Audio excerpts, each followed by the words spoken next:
ओम शांति।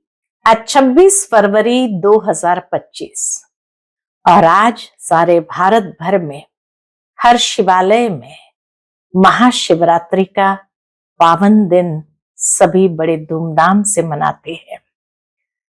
सभी भाई बहनों को बहुत बहुत शिव जयंती की मुबारक हो शुभकामनाएं। शिव जयंती यादगार है, बाबा का बर्थडे, सो हम सभी बच्चों का भी बर्थडे। इस साल 89वीं शिव जयंती हम सभी मना रहे हैं और ये कितना सुंदर एक यादगार है जो दुनिया में कहीं पर भी देखने को मिलता नहीं कि बाप और बच्चे का बर्थडे एक साथ साथ हो और सारे विश्व में उसको मनाया जाता हो। कितनी गर्व की ये बात है कि हम सभी प्यार से बाप समान बनने का दृढ़ संकल्प आज के दिन स्वयं में धारण करते हैं। हर साल हम सभी अपनी स्व उन्नति के लिए शिव जयंती के झंडारोहण के समय बाबा के झंडे के नीचे कोई न कोई सुंदर संकल्प अपने मन के अंदर लेते हैं ताकि आत्म उन्नति या बाप समान स्थिति की ओर आगे कदम बढ़ाए।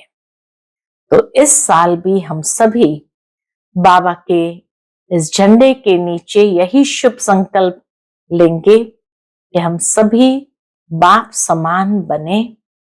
बाबा की जो चाहना है हम बच्चों के प्रति उन चाहनाओं को अवश्य पूरा करेंगे और बाप समान संपूर्ण और संपन्नता की ओर अपने कदम को बढ़ाएंगे। उसके लिए जो बाबा ने विशेष धारणाएं हम बच्चों को दी है, उन धारणाओं पर सूक्ष्म अटेंशन रखते हुए आगे बढ़ते चलेंगे। तो पुनः पुनः सबको शिव जयंती की बहुत बहुत बधाई हो। सुनते हैं आज के बाबा के अनमोल मधुर महावाक्य। आज बाबा ने हम बच्चों को मुरली में भी यही कहा, मैं जो हूं जैसा हूं वैसा बहुत कम मुझे पहचानते हैं। तो तुम बच्चों को हर एक को ये बात समझानी है कि बाप की महिमा जो है उस महिमा तभी की जाती है कि जब बाबा ने आकर के वो कार्य किए हैं। चाहे पतित पावन है, चाहे लिबरेटर गाइड बनते हैं, तो साक्षात परमात्मा ने अवतरित होकर के पतितों को पावन बनाया है। ज्ञान सागर ज्ञान सुनाकर हरेक को संपन्न बनाते हैं, लायक बनाते हैं। लेकिन बाबा जो है जैसा है वैसे उनको जान करके याद की यात्रा में रहना है। तो सुनते हैं आज के बाबा के अनमोल मधुर महावाक्य। ओम शांति। मीठे बच्चे, तुम्हें अपार खुशी होनी चाहिए कि हम अभी पुराना कपड़ा छोड़ घर जाएंगे, फिर नया कपड़ा नई दुनिया में लेंगे। आज की मुरली से प्रश्न है, ड्रामा का कौन सा राज अति सूक्ष्म समझने का है? उत्तर, यह ड्रामा जो मिसल चलता रहता है, टिक टिक होती रहती है। जिसकी जो एक्ट चली वह फिर हूबहू 5000 वर्ष के बाद रिपीट होगी। यह राज बहुत सूक्ष्म समझने का है। जो बच्चे इस राज को यथार्थ नहीं समझते तो कह देते ड्रामा में होगा तो पुरुषार्थ कर लेंगे, वह ऊंच पद नहीं पा सकते। ओम शांति। बच्चों को बाप की पहचान मिली, फिर बाप से वर्षा लेना है और पावन बनना है। कहते भी है, हे पतित पावन आकर हमको पावन बनाओ, क्योंकि समझते हैं हम पतित बुद्धि है। बुद्धि भी कहती है ये पतित आयरन एजेड दुनिया है। नई दुनिया को सतो प्रधान, पुरानी दुनिया को तमो प्रधान कहा जाता है। तुम बच्चों को अभी बाप मिला है, भक्तों को भगवान मिला है। कहते भी है भक्ति के बाद भगवान आकर भक्ति का फल देते हैं, क्योंकि मेहनत करते हैं तो फल भी मांगते हैं। भक्त क्या मेहनत करते हैं सो तुम जानते हो। बाबा कहे भक्त लोग जो मेहनत करते सो तो तुम जानते हो। तुम आधा कल भक्ति मार्ग में धक्के खाकर थक गए हो। भक्ति में बहुत मेहनत की है, यह भी ड्रामा में नूंद है। मेहनत की जाती है फायदे के लिए। समझते हैं भगवान आकर भक्ति का फल दे तो फल देने वाला फिर भी भगवान ही रहा। भक्त भगवान को याद करते हैं, क्यों? क्योंकि भक्ति में दुख है तो कहते हैं आकर हमारे दुख हरो, पावन बनाओ। कोई भी नहीं जानते हैं कि अभी रावण राज्य है, रावण ने ही पतित बनाया है। कहते भी है राम राज्य चाहिए, परंतु वह कब कैसे होना है कोई को भी यह पता नहीं है। आत्मा अंदर समझती है कि अब रावण राज्य है। यह है ही भक्ति मार्ग। भक्त बहुत नाच तमाशे करते हैं, खुशी भी होती है फिर रोते भी है। भगवान के प्रेम में आंसू आ जाते हैं, परंतु भगवान को जानते नहीं। जिसके प्रेम में आंसू आते हैं उनको जानना चाहिए ना। चित्रों से तो कुछ मिल नहीं सकता। हाँ, बहुत भक्ति करते हैं तो साक्षात्कार होता है, बस वही उनके लिए खुशी की बात है। भगवान खुद ही आकर अपना परिचय देते हैं कि मैं कौन हूं। बाबा खुद आकर अपना परिचय देते, मैं कौन हूं, मैं जो हूं जैसा हूं दुनिया में कोई नहीं जानते। तुम्हारे में जो बाबा कहते हैं उनमें भी कोई पक्के हैं कोई कच्चे हैं। बेअभिमान टूटने में ही मेहनत लगती है, देही अभिमानी बनना पड़े।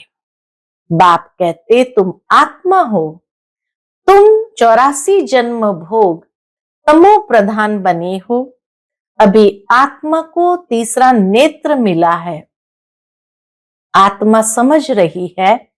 तुम बच्चों को सारे सृष्टि चक्र की नॉलेज बाप देते हैं।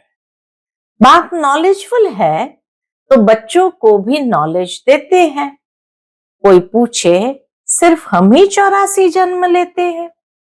कोई बाबा से पूछते हैं क्या हम ही सिर्फ 84 जन्म लेते हैं? बोलो हाँ, हमारे में कोई 84 कोई 82 जन्म लेते हैं। बहुत में बहुत 84 जन्म ही लेते हैं। 84 जन्म उनके हैं जो शुरू में आते हैं, जो अच्छी रीति पढ़कर ऊंच पद पाते हैं। वह जल्दी आएंगे, माला में नजदीक पिरोए जाएंगे। जैसे नया घर बनता रहता है तो दिल में आता है जल्दी बन जाए, तो हम जाकर बैठे। तुम बच्चों को भी खुशी होनी चाहिए। अभी हमको ये पुराने कपड़े छोड़ नए लेने हैं। नाटक में एक्टर्स घंटा आधा पहले से ही घड़ी को देखते रहते हैं। टाइम पूरा हो तो घर जाएं। वह टाइम आ जाता है। तुम बच्चों के लिए बेहद की घड़ी है। तुम जानते हो जब कर्मातीत अवस्था को पाएंगे तो फिर यहाँ रहेंगे नहीं। कर्मातीत बनने लिए भी याद में रहना पड़े, बड़ी मेहनत है। नई दुनिया में तुम जाते हो, फिर एक एक जन्म में कला कम होती जाती है। नए मकान में 6 मास बैठो तो कुछ न कुछ दाग आदि हो जाते हैं ना। नए मकान में भी दाग आदि हो जाते हैं ना, थोड़ा फर्क पड़ जाता है। तो वहां नई दुनिया में भी कोई तो पहले आएंगे, कोई थोड़ा देरी से आएंगे। पहले जो आएंगे उनको कहेंगे सतो प्रधान, फिर आहिस्ते आहिस्ते कला कम होती जाती है। यह ड्रामा का चक्र जो मिसल चलता रहता है, टिक टिक होती रहती है। तुम जानते हो सारी दुनिया में जिसकी जो भी एक्ट चलती है वह चक्र फिरता रहता है। यह बड़ी सूक्ष्म बातें हैं समझने की, बाप अनुभव से सुनाते हैं। तुम जानते हो यह पढ़ाई फिर 5000 वर्ष बाद रिपीट होगी। यह बना बनाया खेल है। इस चक्र का किसको पता नहीं है। इसका क्रिएटर, डायरेक्टर, मुख्य एक्टर कौन है, कुछ भी नहीं जानते।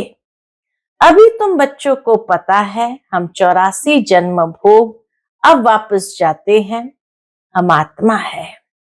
देही अभिमानी बने तब खुशी का पारा चढ़े। वह है हद का नाटक, यह है बेहद का। बाबा हम आत्माओं को पढ़ा रहे हैं। यह नहीं बताएंगे कि फलाने समय यह होगा। बाबा ये नहीं बताएगा कि समय क्या होने वाला है। बाबा से कोई भी बात पूछते हैं तो कहते हैं ड्रामा में जो कुछ बताने का है वह बता देते हैं। ड्रामा अनुसार जो उत्तर मिलना था सो मिल गया, बस उस पर चल पड़ना है। ड्रामा बिगर बाप कुछ भी नहीं कर सकते हैं। कई बच्चे कहते हैं ड्रामा में होगा तो पुरुषार्थ कर लेंगे। वह कभी ऊंच पद पा नहीं सकते। बाप कहते हैं पुरुषार्थ तुमको करना है। ड्रामा तुमको पुरुषार्थ कराता है कल्प पहले मुआफिक। कोई ड्रामा पर ठहर जाते हैं कि जो ड्रामा में होगा तो समझा जाता है इनकी तकदीर में नहीं है। अब तुमको स्मृति आई है, हम आत्मा है। हम यह पार्ट बजाने आए हैं। आत्मा भी अविनाशी है, पाठ भी अविनाशी है। 84 जन्मों का पाठ आत्मा में नूंदा हुआ है, फिर वही पाठ बजाएंगे। इसको कहा जाता है कुदरत। कुदरत का और क्या विस्तार करेंगे। अब मुख्य बात है पावन जरूर बनना है।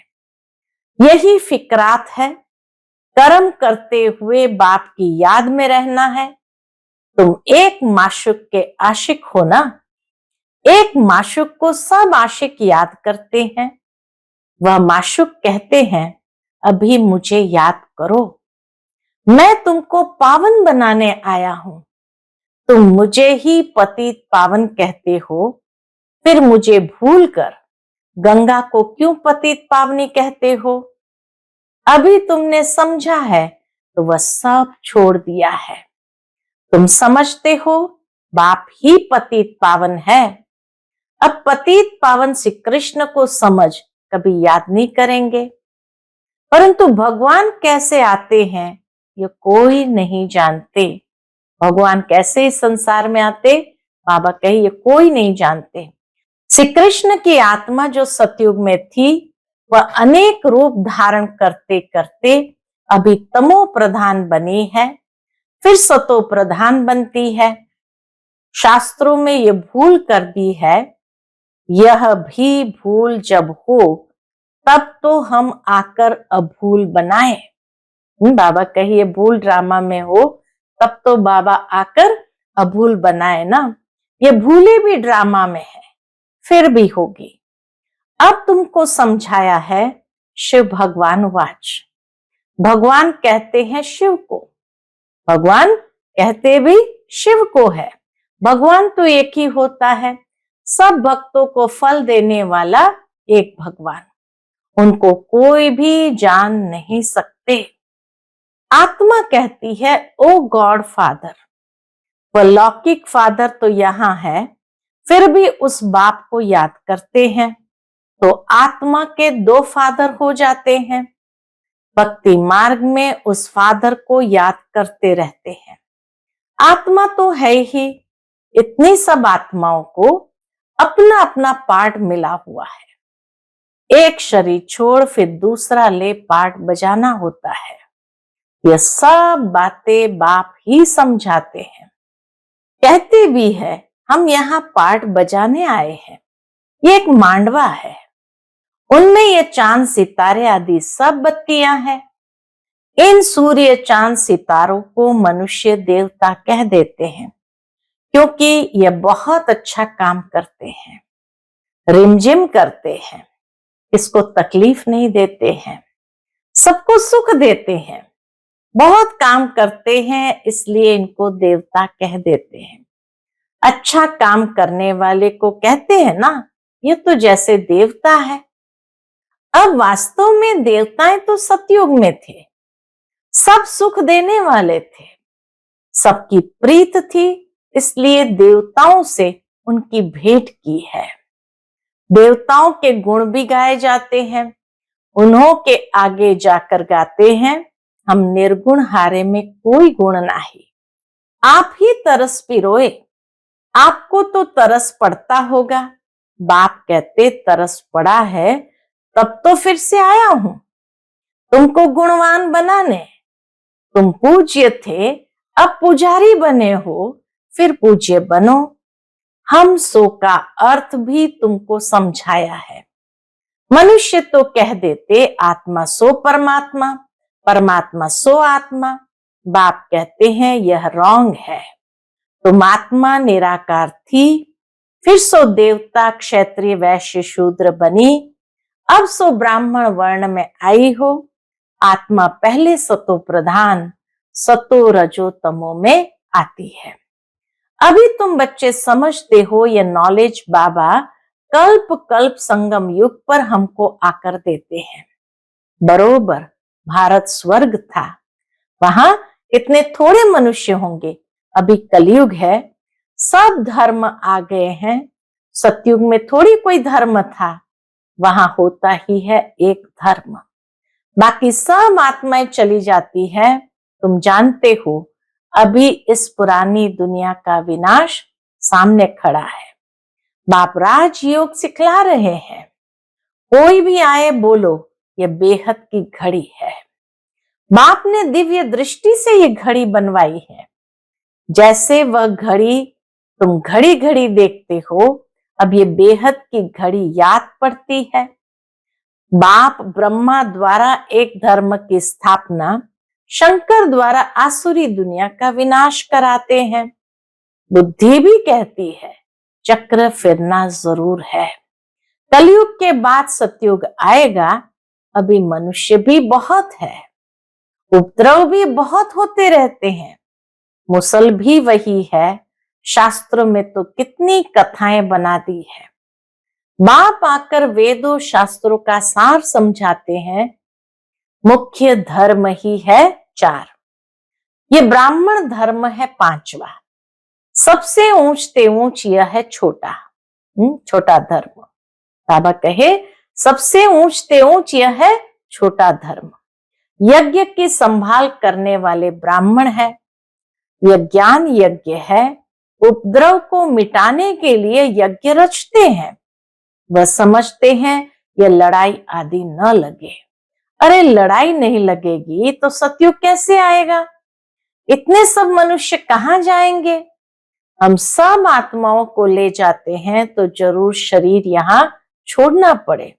तुम पुकारते भी हो, हे बाबा आकर हमको पतित से पावन बनाओ। बाप कहते हमको जरूर पुरानी दुनिया का विनाश कराना होगा। पावन दुनिया है ये सतयुग, सबको मुक्ति धाम ले जाता हूं। सब काल को तो बुलाते हैं ना, यह नहीं समझते कि हम तो कालों के काल को बुलाते हैं। बाप कहते हैं यह भी ड्रामा में नोंद है। आत्माओं को छीछी दुनिया से निकाल शांति धाम ले जाता हूं। यह तो अच्छी बात है ना, तुमको मुक्ति में जाकर फिर जीवन मुक्ति में आना है, फिर जीवन बंद में। इतने सब सतयुग में तो नहीं आएंगे, फिर नंबरवार आएंगे। इसलिए अब शांति धाम और सुख धाम को याद करो। पिछाड़ी में जो आते हैं उन्हों का तो पार्ट ही थोड़ा है। पहले जरूर वह सुख पाएंगे। तुम्हारा पाठ सबसे ऊंच है, तुम बहुत सुख पाते हो। धर्म स्थापक तो सिर्फ धर्म की स्थापना करते हैं, किसी को लिबरेट नहीं करते। बाप तो भारत में आकर सबको ज्ञान देते हैं, वही सबका पतित पावन है। बाबा ही सबका पतित पावन है, सबको लिबरेट करते हैं। और धर्म स्थापक कोई सदगति करने नहीं आते, वह आते हैं धर्म स्थापन करने। वह कोई शांतिधाम सुखधाम में नहीं ले जाते, सबको शांतिधाम सुखधाम में बाप ही ले जाते हैं। जो दुख से छुड़ाए सुख देते हैं, उनके ही तीर्थ होते हैं। मनुष्य समझते नहीं, वास्तव में सच्चा तीर्थ तो एक बाबा का ही है, महिमा भी एक की ही है। सब उनको पुकारते हैं, हे लिबरेटर आओ। भारत ही सच्चा तीर्थ है, जहां बाप आकर सबको मुक्ति जीवन मुक्ति देते हैं। तो तुम फिर भक्ति मार्ग में उनके बड़े बड़े मंदिर बनाते हो, हीरे जवाहरों के मंदिर बनाते हो। सोमनाथ का मंदिर कितना खूबसूरत बनाते हैं। और अभी देखो बाबा कहाँ बैठे हैं, पतित शरीर में, पतित दुनिया में। तुम ही पहचानते हो, तुम बाबा के मददगार बनते हो। औरों को रास्ता बताने में जो मदद करेगा, उनको उच्च पद मिलेगा। यह तो कायदा है। बाप कहते हैं मेहनत करो, बहुतों को रास्ता बताओ कि बाप और वर्षे को याद करो। 84 का चक्र तो सामने है, यह है जैसे अंधों के आगे आईना। यह ड्रामा हूबहू रिपीट होता है, फिर भी मुझे कोई नहीं जानेगा। ऐसे नहीं कि मेरा मंदिर लूटते हैं तो मैं कुछ करूं। ड्रामा में लूटने का ही है, फिर भी लूट ले जाएंगे। मुझे बुलाते ही है पतित से पावन बनाओ, तो मैं आकर तुम बच्चों को पढ़ाता हूं। ड्रामा में विनाश की भी नोंद है, सो फिर होगी। मैं कोई फूंक नहीं देता हूं कि विनाश हो जाए। बाबा कोई ऐसे फूंक थोड़ी देते हैं जो विनाश हो जाए। ये मुसल आदि बने हैं, यह भी ड्रामा में नोंद है। मैं भी ड्रामा के बंधन में बांधा हुआ हूं। मेरा पाठ सबसे बड़ा है, सृष्टि को बदलना, पतित से पावन बनाना। अब समर्थ कौन, मैं या ड्रामा? बाबा कहे कौन समर्थ है, मैं या ड्रामा? रावण को भी ड्रामा अनुसार आना ही है। जो नॉलेज मेरे में है वह आकर देता हूं।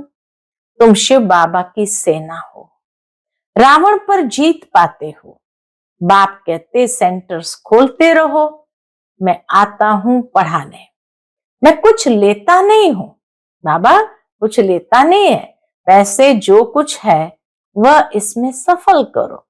ऐसे भी नहीं सब खलास कर भूख मरो। भूख कोई मर नहीं सकता, बाबा ने सब कुछ दिया, फिर भूख मरते हैं क्या? तुम भूख मरते हो क्या? शिव बाबा का भंडारा है।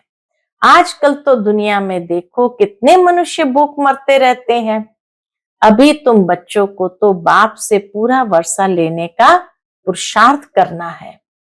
यह है रूहानी नेचर क्योर। यह है रूहानी नेचर क्योर। बिल्कुल सिंपल बात, सिर्फ मुख से कहते हैं, मन मना भव।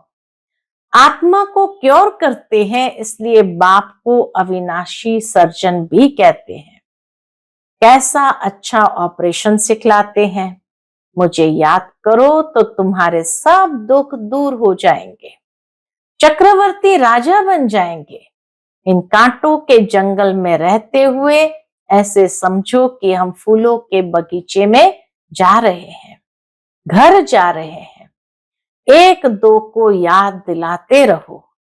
अल्लाह को याद करो तो बेबादशाही मिल जाएगी। अच्छा, मीठे मीठे सिकिलते बच्चों प्रति माता पिता बाप दादा का याद प्यार और गुड मॉर्निंग। रूहानी बाप की रूहानी बच्चों को नमस्ते। हम सभी रूहानी बच्चों की रूहानी माता पिता बाप दादा को याद प्यार, गुड मॉर्निंग और नमस्ते। नमस्ते, शुक्रिया बाबा, शुक्रिया।